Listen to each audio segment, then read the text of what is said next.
right, so today I'll be talking with Bryant Greening, co-founder of LegalRideshare, the only law firm in the U.S. entirely dedicated to Uber and Lyft accident and injury claims. So Bryant's company actually helps drivers and passengers recover things like the costs associated with medical bills, lost wages, and pain and suffering after rideshare accidents. Bryant himself has a pretty cool background since he actually practiced as a personal injury lawyer, but he started getting a lot of questions from Uber and Lyft drivers back in 2014, 2015 as they were kind of going through their legal claims and after accidents and injuries. And you know what else is cool? Bryant is actually also a former Uber and Lyft driver.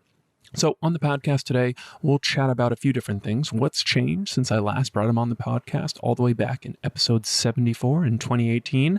And we'll also touch on what drivers should think about before, during, and after an accident.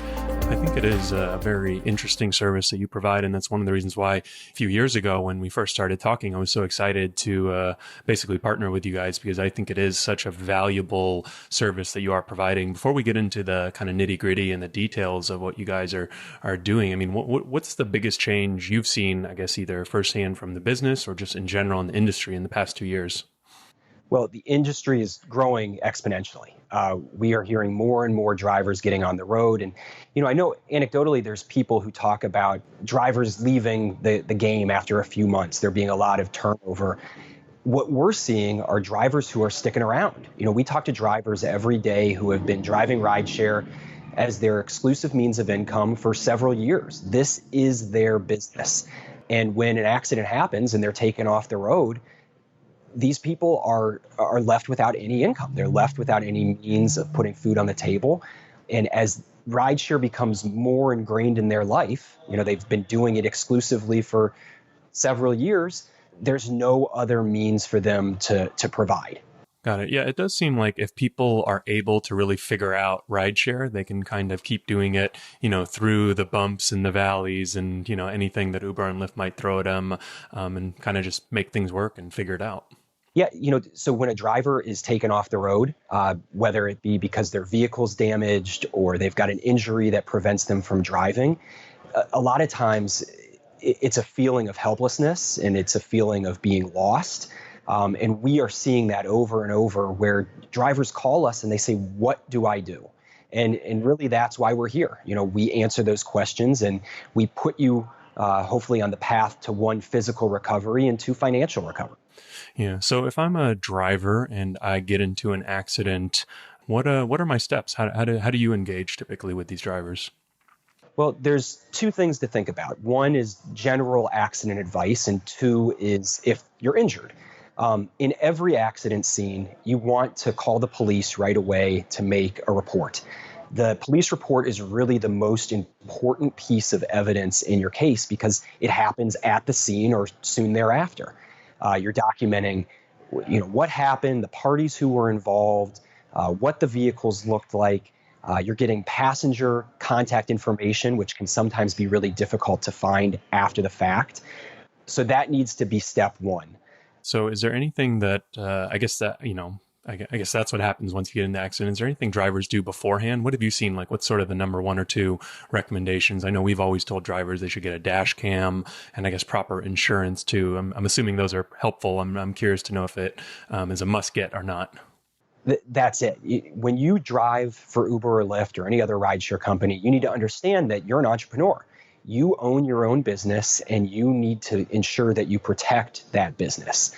The first thing is making sure that you get that rideshare endorsement. That's going to do a couple things for you.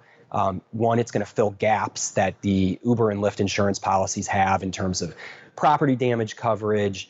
There's high deductibles on both those policies. Sometimes they don't provide uninsured motorists. So if somebody hits you and flees the scene, or if somebody hits you that doesn't have insurance, your rideshare endorsement is going to come in and make sure that you're properly covered and protected. And number two, what you hit on is the dash cam. That's an insurance policy in and of itself. So we see cases in which there's discrepancy as to how an accident happened. The dash cam is submitted to the insurance company and the camera doesn't lie. So it confirms your version of the events. It's going to help you prove your claim. If there happens to be a false accusation against you, it's going to confirm that as well. So when we talk about what do you need to do? It's insurance, and it means policies, and it means dash cams. Got it. So let's talk about some of these cases, because I think one of the unique positions that you're in is that you're dealing with, like you said, hundreds of drivers who get into accidents. So what are you seeing as far as, are there common trends with the cases that you're taking or the cases that you're seeing? Let's dig into the cases for a second. Well, I think a good place to start is the number one mistake that drivers make after accidents in which they're injured. So a lot of times drivers will feel pain, but decide not to get treatment because they're worried about the costs, or they don't have health insurance, or whatever the reason. Getting treatment is the first step to proving your injury claim. Now, I'm never going to tell somebody to get treatment that they don't need. But if you are feeling pains, if you're feeling limitations, things aren't getting better a day or two after the accident, you've got to get in to see a doctor.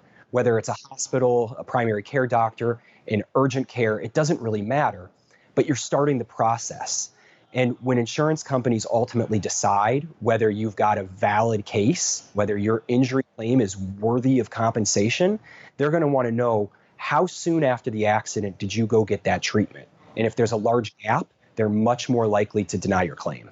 Interesting. And I will say, one of the things, one of the reasons why I want to have you on too is a lot of this advice, if not almost all of it, kind of applies to any driving, right? Not even necessarily Uber and Lyft. I think if you get into any type of accident, you're going to want to follow a lot of these steps. So I think it's definitely valuable information for a lot of people. So if I'm a driver, I get into an accident, what if I don't have health insurance, or, what if I'm just a typical driver who probably isn't going to go, to the doctor? Maybe I'm trying to tough it out. Is it too late at that point, or what can they do? No, if you're the typical driver or a rideshare driver, or anybody else on the roadway, bicyclist, pedestrian, if you get involved in an auto accident and you feel pain, toughing it out is really the worst thing that you can do. Because if those pains don't resolve and you've waited a couple weeks or a month to go to the doctor, the insurance companies are going to say, well, why didn't you go get treatment? People that are hurt go get help. And if you don't, you're almost admitting, well, it wasn't that bad, or it might not be related. So you're right, Harry. Everything that we're saying here today in terms of medical treatment applies to rideshare driver or non-rideshare driver alike. Yeah. So are there any other big mistakes or pitfalls you see drivers making after the fact? A lot of times drivers feel bad that an accident occurred. They've got a passenger in the car. They're not really sure what they should be doing or what they should be saying. They're trying to provide good customer service for the person who's, sitting behind them. Don't admit fault at the scene. A lot of times drivers want to say, oh, I'm so sorry that this happened. I didn't see him, or, whatever comes to mind at first to provide good customer service. Admitting fault is oftentimes fatal to an injury claim or an insurance claim down the road. You don't want to make that decision yourself. That's for the insurance companies, that's for the attorneys to figure out. And your statement at the scene could put a nail in that coffin. And are you guys typically working with drivers and passengers? Most of our clients are drivers. We have really gone to focus on serving the rideshare driver community. We do handle cases for passengers when they come along, but we're finding that we fit in really nicely with the driver community. We've been advocates for them for years now. I've been out holding picket signs myself, and it's important to us that we build that community, and we're here for the driver. Well, I think that's definitely one thing I've recognized over the years. So kind of getting away from the insurance and accident topics for a second, I'm curious to know what can you explain and talk a little bit more about what you've done on sort of the advocacy side and kind of how you built that brand among drivers? Because I definitely see you guys out there quite a bit and definitely agree. Well, LegalRideshare doesn't just want to serve one aspect of the driving community. When we see injustice in the rideshare community, we want to step up and provide an answer or provide a voice that might not otherwise be there. So an example would be in Chicago, there was a rideshare advertisement ban, meaning drivers could not display ads in or on their cars. We took that case to federal court, brought it on First Amendment grounds, saying that drivers have an absolute right to display advertisements in their vehicles. The city dropped the case, soon after it was brought, realizing that they had a losing argument. I'm looking right outside now and I see a couple of rooftop ads driving by. We've got people who are wrapping their vehicles, and ultimately that means extra income for drivers. It provides steady income, a floor to earnings, and we're happy to be those advocates to put money in people's pockets. Yeah, so it sounds like you guys are actually working, beyond just the accident side of things and, sort of the causes and cases that drivers, might need advocates for. Are there any other areas besides that? Yeah, AB5 is a big topic right now in California, and we're seeing other states proposing similar regulations. If you're unfamiliar, AB5 is really giving employee benefits to rideshare and gig workers. Drivers fall on all sides of that issue. Some people want to be employees, some people don't want to be employees. But what we ultimately need to see or work for is fairness. Coronavirus is huge topic right now. We're seeing that drivers are being taken off work, unable to drive.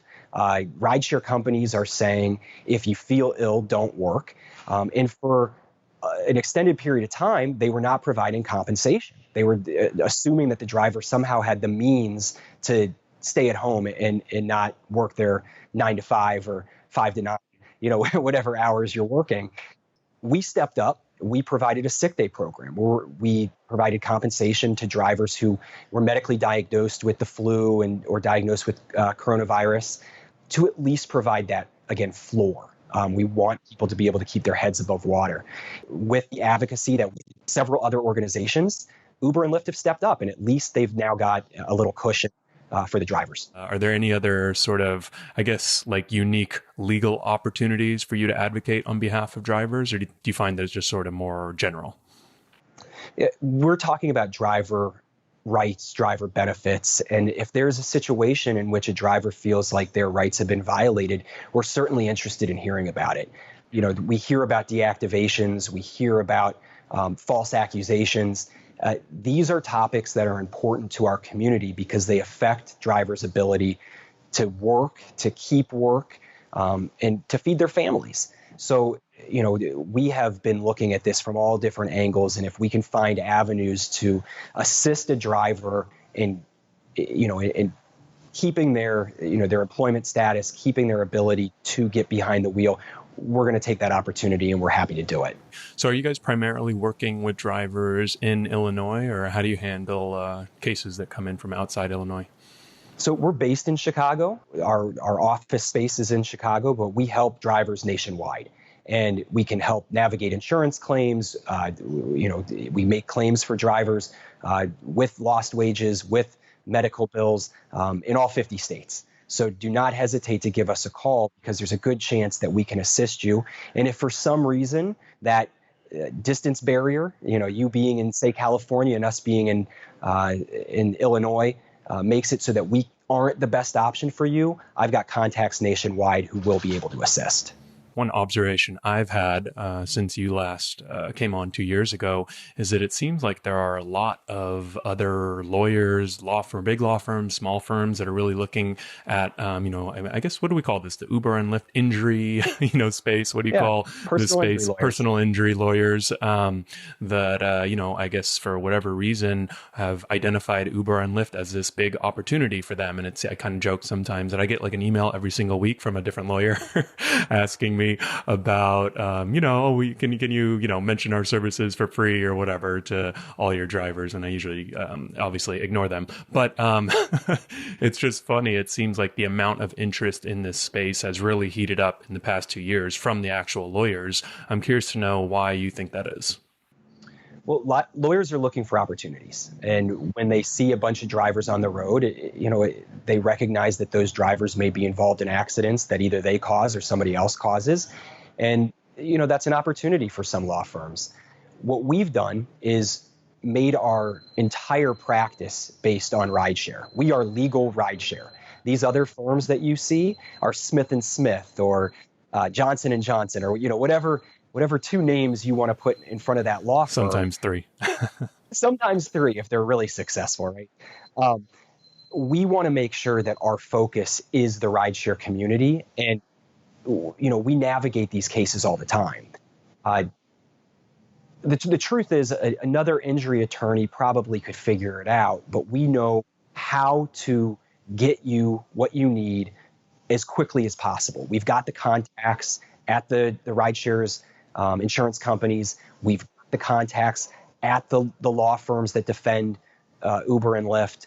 We're going to hit the ground running where all these other guys are going to have to figure it out. It's kind of an interesting trend I've seen over the years is that whenever there's this new product or new opportunity, I saw this big time with rideshare insurance, is that, if you go to an insurance agent or if you go to a lawyer and you say, hey, I'm ready to sue Uber and Lyft, or, I need this type of insurance, even if they don't have any real expertise in that, they sort of go, like you said, and they try to figure it out. And it seems like more often than not, you might still be able to get something out of it, but there's definitely value in, going to that expert. So that's sort of one of the reasons why I enjoy sending drivers to you so much, because I kind of know that they're going to get the best treatment versus, you could go to any probably personal injury lawyer. And if you tell them you have a case against Uber or Lyft, of course, they're going to say, yes, I'm an expert. I love that. I'll take it. But I do see this come up time and time again, when they do go that option. And, this is not just in the, sort of personal injury space, but it's also rideshare insurance. And it's also with these app developers that I work with, if you're starting a rideshare company. So it's definitely a lot of areas of mobility for sure. Yeah, and we often see clients coming into our door who say, look, I signed up with another lawyer. I found them right after the accident, or they're a family friend, but I don't feel like this is working out in a way that benefits me, and I'm interested in making a change. And if you're not happy with your current representation, that's something that you're entitled to change. We would be happy to assist and at least tell you, I think that the guy that you're working with has figured it out, or yeah, it sounds like things aren't going so well. So why don't you maybe let us take a look? Yeah. So do you deal often with the actual companies, Uber and Lyft? We deal with Uber, Lyft, their insurance companies, their lawyers. It depends on the case. Every case is going to be different, but the simple answer is yes. We've got contacts at both companies. How do you typically engage? Is it more, because I guess Uber and Lyft, right? If one of your clients gets into an accident and you start going through the process, I'm assuming it's not with Uber and Lyft. I'm assuming it's with their insurers, right? An accident claim is almost always with the insurance company. There are times in which the company itself gets involved, but the initial letters that I'm sending out, the initial contacts are all going to be to the insurance companies that provide coverage to the rideshare companies. We see more company involvement in claims like assault cases, things that may get bad publicity, drinking and driving, or something along those lines. The company has an interest in protecting its image, and that's when I might get a phone call from one of the top dogs. Gotcha. Yeah, I think it makes sense, of course. So what's a sort of typical scenario? How do these play out? I don't know if you can share how much. Feel free to share as much detail as you can, but, and sort of like, do you have average cases or average judgments, or how did these, typically work out for drivers, or maybe a best and a worst, whatever you're comfortable sharing? Let me tell you that an accident and injury claim is like anything else. It's very fact specific. So, you might hear of a driver who gets rear-ended, has an emergency room visit, and then one follow-up with their doctor. That's going to be an entirely different case than somebody who is badly injured to the point that they need a surgery and they're treating for several years. Cases can run the gamut, and at my firm, we want to assist everybody. So we take quote-unquote small cases, we take quote-unquote big cases.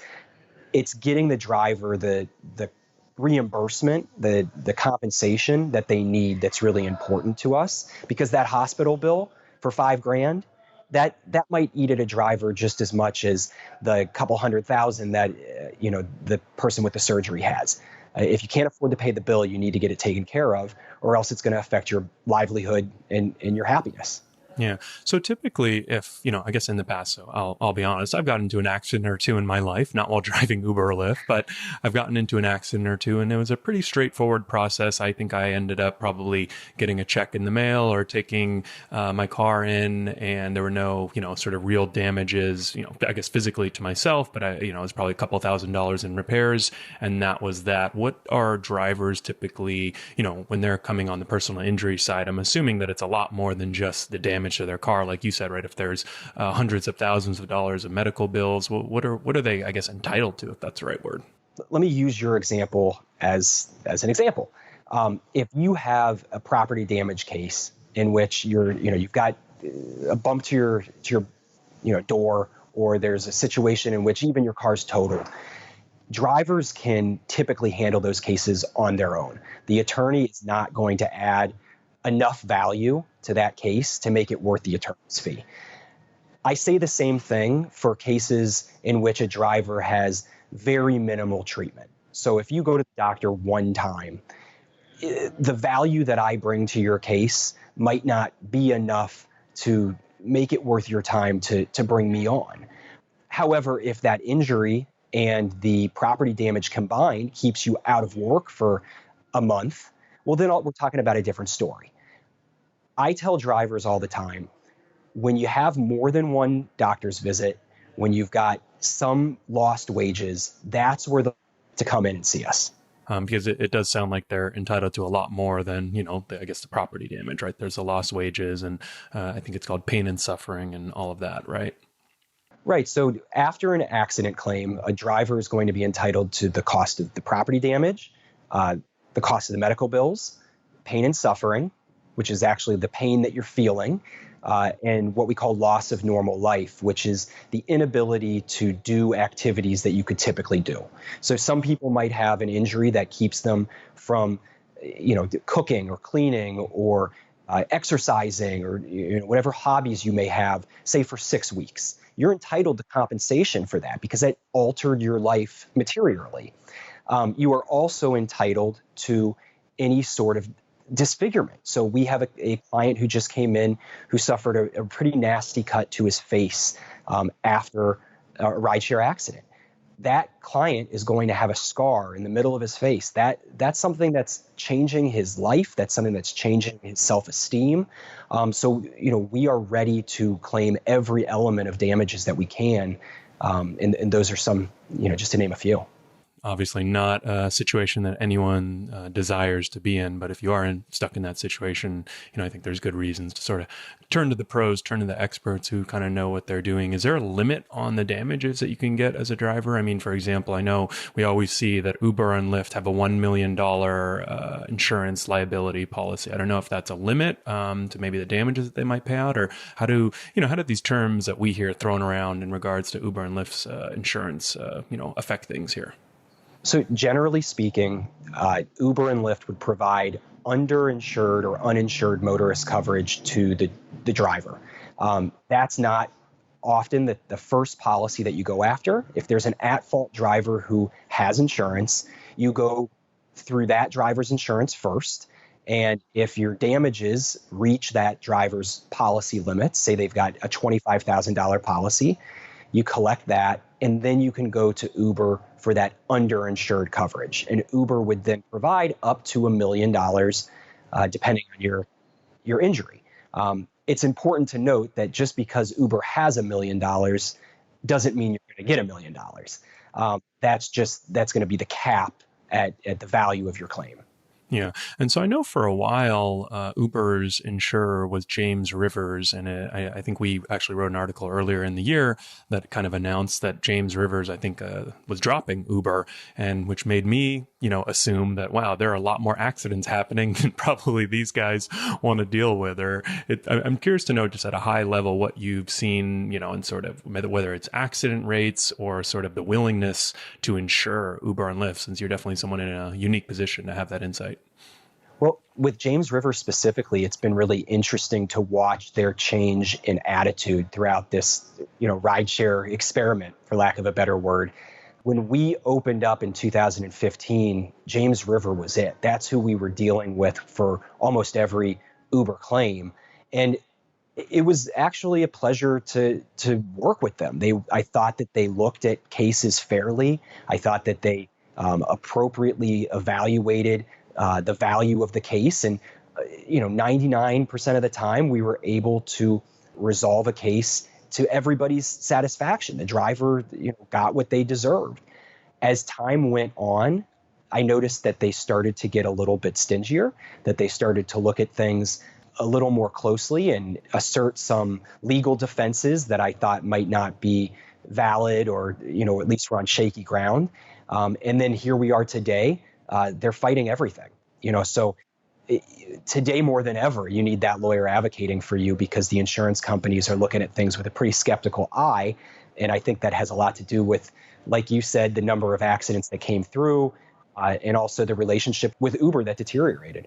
Did you notice any changes when they IPO'd and sort of, I guess on my end, it definitely clearly seems like, they're trying to get more towards profitability. Obviously, they've kind of even announced that they're trying to head towards profitability. Do you think that's playing a role here? I don't know that the IPOs for Uber and Lyft have changed the way that they're evaluating claims, but it has changed the way that they're presenting themselves to the public. So you see the safety report that came out for Uber. There's no way that they would have done that unilaterally unless the public demanded it, the media demanded it, and they thought that ultimately investors needed to see it. There's a change in public relations, and how that touches accident and injuries, I guess we're going to have to see, but I haven't seen that yet. Interesting. So just quickly, do most of your cases actually end up settling, or do these ever go to, I guess, a trial or a judge, or what's the actual, outcome in a lot of scenarios for you and your clients? So in litigation in general, the vast majority of cases settle. There are cases that go to trial, that go to arbitration, but most of the time the parties are able to find a meeting of the minds, find a value that works to fairly compensate the driver. And sometimes it takes more time and perhaps more effort, but ultimately we get it done. And whether that means taking 20 depositions and going to the medical providers and saying, doctor, you've got to explain to the insurance company exactly what's wrong with my client. We get that testimony, we send it to the insurance company, and we say, let's go. It's time to settle this thing. So I guess on Uber's side, you're now working with multiple insurance companies. And who's Lyft's insurance company right now? So right now, York Risk Services is still overseeing a lot of the claims. For Lyft? York is for Lyft. And Progressive is taking over a lot of those Lyft claims as well in Illinois. For Uber, Allstate is taking over the majority of cases.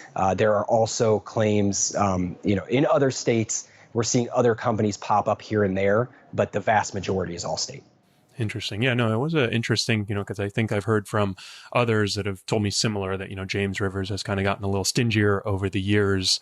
So I will be curious to kind of watch that trend. And, I guess I would assume that, it would be, more and more difficult, but it does seem like you guys are eventually able to settle a lot of these cases. Like you said, it just is a lot more work. So I guess going forward, is there anything you think drivers should be thinking about, or anything that you're sort of looking forward to, keeping your eye on in the next year, couple years? Well, drivers, as I said at the beginning of our podcast, need to make sure that they are taking themselves seriously as business people. When you sign into the app, you can't just think of yourself as going out one night to make a couple bucks, because things can change really quickly. If you're driving down the street and you get rear-ended and you get hurt, or your passenger gets hurt, your life is different from that day going forward. So protect yourself from the onset. Make sure that you've got the right insurance. Make sure that you've got the dash cam, and don't take chances in not getting a consultation with a lawyer as soon as possible. Give me a call, shoot me an email, visit my website. If nothing else, I'll be able to tell you which path to take, how to handle a call from the insurance company, and how to best protect your interests going forward.